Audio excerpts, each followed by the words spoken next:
کوشش نہیں کی۔ اللہ کا قرآن، یہ اللہ کے قرآن سے مذاق والی بات ہے؟ رب کے کلام سے اور کیا ہے؟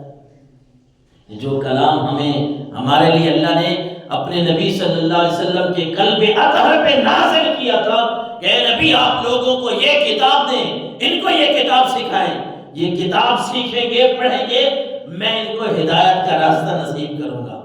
اس کتاب کو جب ہم چھوڑیں گے تو یہی مذاق ہے اور کیا ہے؟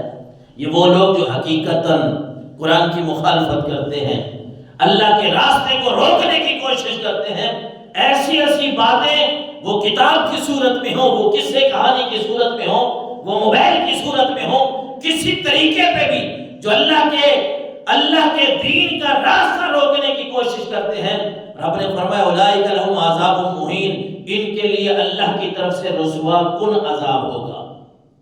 اور فرمایا وَإِذَا تُتْلَىٰ عَلَيْهِ آيَاتُنَا وَلَّىٰ مُسْتَكْبِرًا كَأَن لَّمْ يَسْمَعْهَا كَأَنَّ فِي أُذُنَيْهِ وَقْرًا۔ اور جب ایسے لوگوں پہ رب کا قرآن پڑھا جاتا ہے، ان کو قصے کہانیاں سنائیں، وہ بڑے مزے سے سنیں گے، یہ فلاں چیز فلاں کا قصہ ہے، یہ فلاں کی کہانی ہے، اور اس کے اینڈ تک جائیں گے۔ یہ بات برحق ہے، ہمیں ماننی چاہیے، جو حقیقی باتیں نا ان کو تسلیم کرنا چاہیے۔ ہمارے چھوٹے چھوٹے بچے ہیں، یہ کرکٹ کو ہی دیکھ لیں، اس کا شوق دیکھ لیں، ان کے صرف کھلاڑیوں کا نہیں، پچھلے کئی سالوں کا انہیں ریکارڈ یاد ہوتا ہے، اور پھر آگے چلے جائیں تو اگلے سال کا بھی پتہ ہوتا ہے کہ میچ جو ہے وہ کہاں کہاں ہونے ہیں، کس کس ٹیم کا ہونا ہے۔ لیکن جب قرآن کی بات آتی ہے، ہم کہتے ہیں ہمارے بچے کو پڑھنا نہیں آتا، ہمارا بچہ قرآن نہیں پڑھ سکتا، ہم نے اس کو کبھی مسجد بھیجا نہیں ہے، ہم نے اس کو قرآن پڑھانے کے لیے کبھی اہتمام نہیں کیا۔ اللہ نے قرآن مجید میں فرمایا ان کافروں کے لیے، ان غیر مسلموں کے لیے فرمایا جب ان کے اوپر میرا قرآن پڑھا جاتا ہے، تلاوت کی جاتی ہے، یہ پیٹھ دے دیتے ہیں، یہ قرآن کو پیٹھ دیتے ہیں۔ کَلَّمْ يَسْمَعْهَا كَأَنَّ فِي أُذُنَيْهِ وَقْرًا، یوں لگتا ہے جیسے ان کے کانوں میں کوئی بھاری پن ہے، کوئی محل ہے، ان کو تو کوئی چیز سنائی ہی نہیں دے رہی، یہ تو بہرے ہیں۔ جب قرآن سنایا جاتا ہے ان کے کان جو ہے وہ بھاری ہو جاتے ہیں، جب ان کو اور باتیں سنائیں یہ بڑے خوش ہوتے ہیں۔ لیکن اللہ نے فرمایا فَبَشِّرْهُ بِعَذَابٍ أَلِيمٍ، اے نبی یہ سورہ لقمان کی آیات ہے، اے نبی جو ایسے لوگ ہیں جو قرآن سے روگردانی کرتے ہیں، دوسرے کاموں میں ماہر رہتے ہیں، اے نبی آپ بتا دیں کہ ان کو اللہ دردناک عذاب میں مبتلا کرے گا۔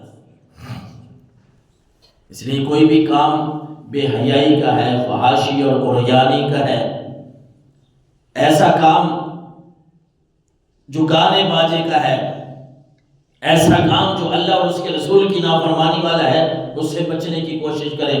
رسول اللہ صلی اللہ علیہ وسلم نے فرمایا، اما عائشہ صدیقہ رضی اللہ تعالی عنہ فرماتی ہیں کہ آقا کریم علیہ السلام نے فرمایا یکون فی الآخرۃ خسف ومسح وقذف، کہ میری امت پہ آخر میں ایسا زمانہ بھی آئے گا، ایسا وقت بھی آئے گا کہ ان کا دھنسنا، ان کی شکل کا مسح ہونا، وقذف اور آسمان سے پتھر برسنا ہوگا۔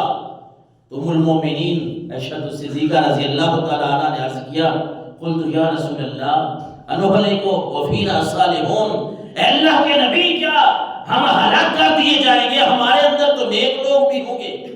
جب ایسا ہوگا کہ دھنسنا لوگوں کو دھنسا دیا جائے گا، زمین پھٹے گی، زمین کے اندر لوگ چلے جائیں گے، اللہ کے نبی نے فرمایا ایسا ماحول، ایسا زمانہ بھی آخر میں آئے گا کہ لوگوں کی شکلیں تبدیل ہو جائیں گی، آسمان سے پتھر برسیں گے۔